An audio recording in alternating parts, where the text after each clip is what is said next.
Okay guys, I'm here to do a review for a book. This will be about the first time I've ever actually reviewed a proper book. So, yeah, let's get started. So, this is the Imperial Handbook guide. And it's part of the same books like Jedi Path, um, Jedi Path, that Sith Path thing, the Bounty Hunter. They're basically all these guides to the different factions of the Star Wars universe. And this is one of them. And I've got to admit, I actually really enjoyed, for the most part, reading this book. It's not perfect. I do have a lot of problems with it, but it is a fun read. So basically, this book this book is considered non-canon. It's part of the Legends wave that suggests that the Star Wars universe has since written a lot of this out of canon. But I believe that the Star Wars universe is still very much incorporating a lot of the non-canon stuff into the canon stuff. So the Imperial Handbook is all part of that, and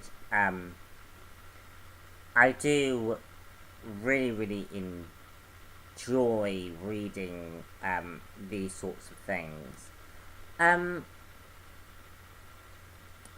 Okay, so the book basically covers everything about the Empire and about the Imperial might.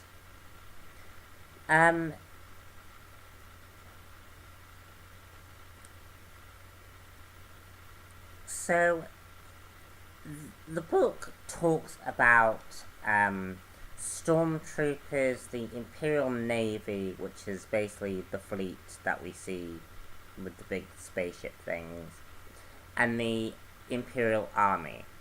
And a lot of that stuff is really interesting. But what is especially more interesting, and this is what I mainly want to talk about, is how the Empire society is very much a fascist movement, and it all connects to the idea that George Lucas presented during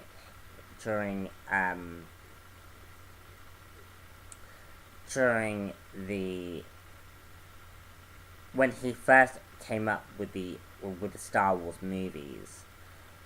There was a lot of reference to the World War II Nazi Germany, and that's who the Empire was supposed to be. Just wanted to get one major thing out the way, and that is I didn't like how informative the book was. It seems a very weird thing to say, but the problem is with this book is it talked a lot about how the Imperial Army, Navy, and Stormtroopers all form together. And whilst it was interesting to see how these different parts moved and worked together, a lot of it just dragged on and on and on. And what I really wanted to get more into was this World War II fascist idea, because the way the Empire basically is written is so interesting and terrifying. Basically, the Empire believed that in kind of like what Apocalypse believes, that only the strongest can survive, and you have to weed out the weak. And basically, the Empire would destroy you if it served their own interests. The Empire would completely obliterate your way of life in an instant. And you can see how terrifying when you read this book, how terrifying it must have been to live in this universe and have this empire completely destroy your way of life with no thought or consideration to your culture, your beliefs, your land, your water. And the Empire will drain resources of that particular world, and it's really, really fascinating. And I did really, really enjoy so much of that element. And again, it ties directly back into what George Lucas had originally conceived the Empire to be, which was a fascist movement like the Nazi Party, sort of ruling the empire with an iron grip. And it's especially interesting to read how all of the what the empire uses to operate all these things.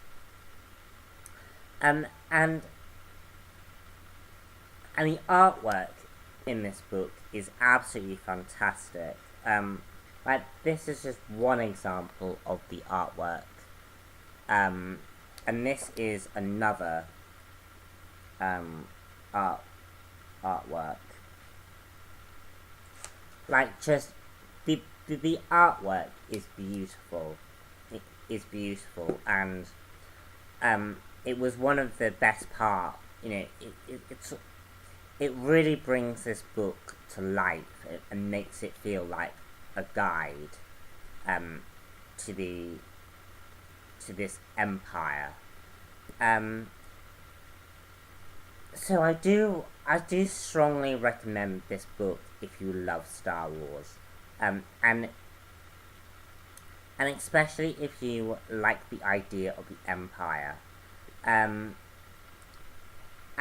it does bring a very, very different flavor to the Star Wars plate, because a lot of Star Wars is Jedi versus Sith, and the Empire really brings another faction into the mix, and it's really, really interesting. So I do really, really strongly recommend the book, and would encourage anyone to buy the book.